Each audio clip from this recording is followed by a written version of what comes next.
Hey there everybody, this is Lee with Creative Two-Time Mom, and this video is going to be what is in our May morning basket.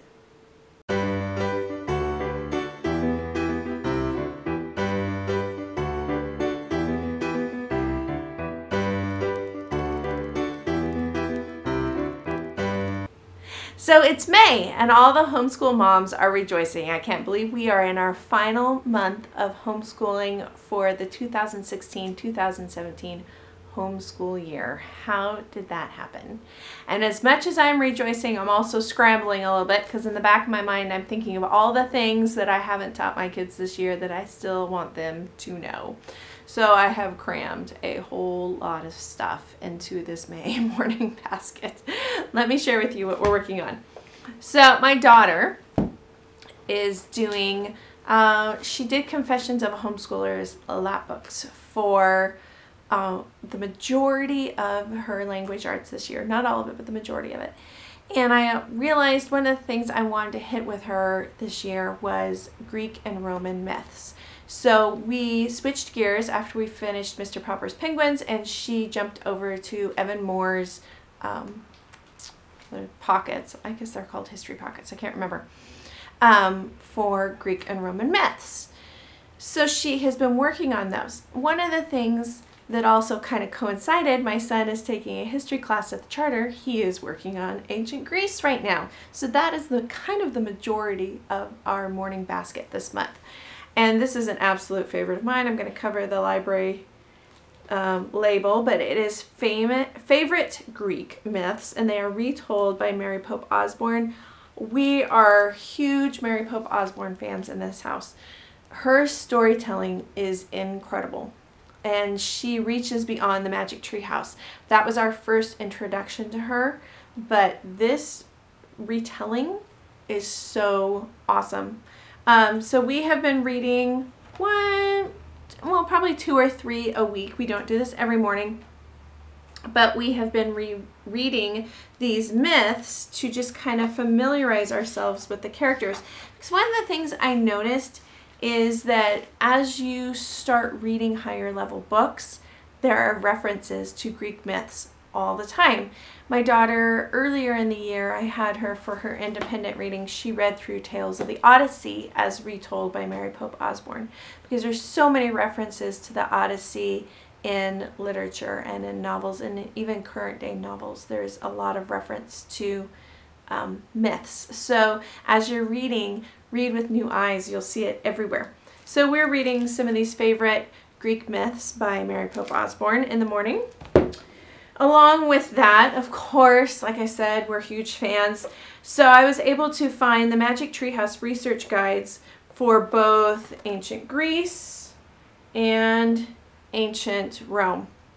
We have not started the ancient Rome one yet, but we have been reading the ancient Greece one. This coincides so well with what she's doing in language arts and what my son is doing in history.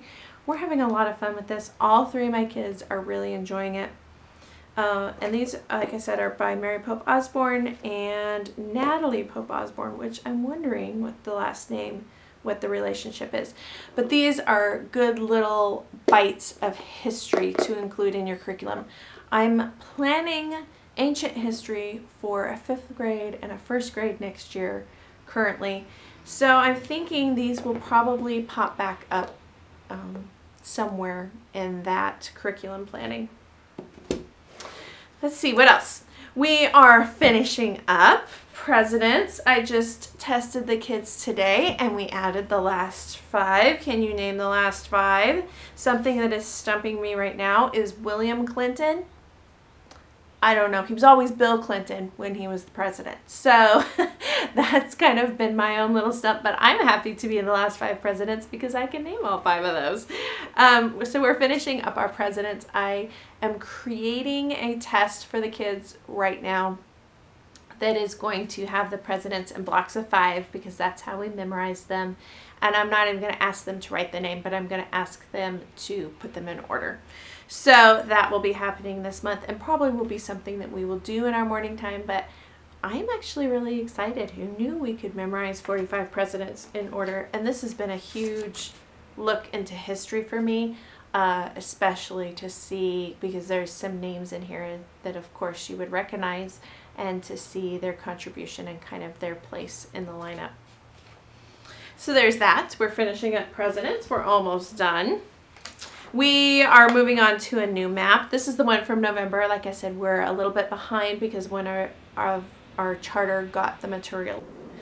So I don't know what happened with this video. I was sitting down today to edit it, to have it up for you for tomorrow, and I started to watch it all the way through, and I thought, this seems particularly like I'm not going to get to say everything I need to say, and I got toward the end and boom, it cut off. I don't even remember my camera cutting off when I recorded it, so I don't know what happened to all that footage. It looks like I just got cut off somewhere in between. So luckily we were almost to the end, so I will share with you those last few things that I was going to talk about. And one of them was the map that we're working on. This is actually called the Passport Club. I'm not really sure where you get it from, but I'm betting if you type in the Passport Club into a search engine, you'll probably find it. We're in November's map, and so level 1 is Algeria, Mongolia, Canada, Panama, and Turkey, and from there we're going to attempt to do level 2 and level 3 as well. We've been working on this for about 3 days, and I feel like the older two really have level 1 down. They have very much so enjoyed these maps, and so they are learning them pretty quickly. And so they're moving on to level 2. My goal for my little guy is just to get level 1, but for my older two kids, I want them to at least get through level 3. And like I said before, they go up to 5 different levels. On this particular map, I don't remember on the ones in the past, but on this particular map, level 5 is memorizing the capitals of the countries in level 1. So you go mostly countries, but there's also some capitals as well. And then of course we end with our kids' message Bible. We're almost to the end, so I have a feeling we will finish this before the end of May. I'm not sure if we will loop back around and start reading it again. That's typically what we do. I've thought about doing that or pulling out our Jesus Calling devotional. I'm not sure which we're going to do. I'm still on the fence about that right now. I like reading this because it's, even though it's written in story style, it is very much so like reading the Bible, whereas a devotional you're kind of getting somebody's commentary, which is good. I don't know. There's pros and cons to both, so I haven't completely decided. And that is what is in our May basket. That's the entirety. Leave me a comment down below. Let me know what you are sharing with your kids in your May basket, or if any of these things inspire you. I love continuing the conversation down below. It's a great forum for just sharing ideas and inspiring each other. I hope you guys enjoy this video, and we'll see you next time. Bye guys.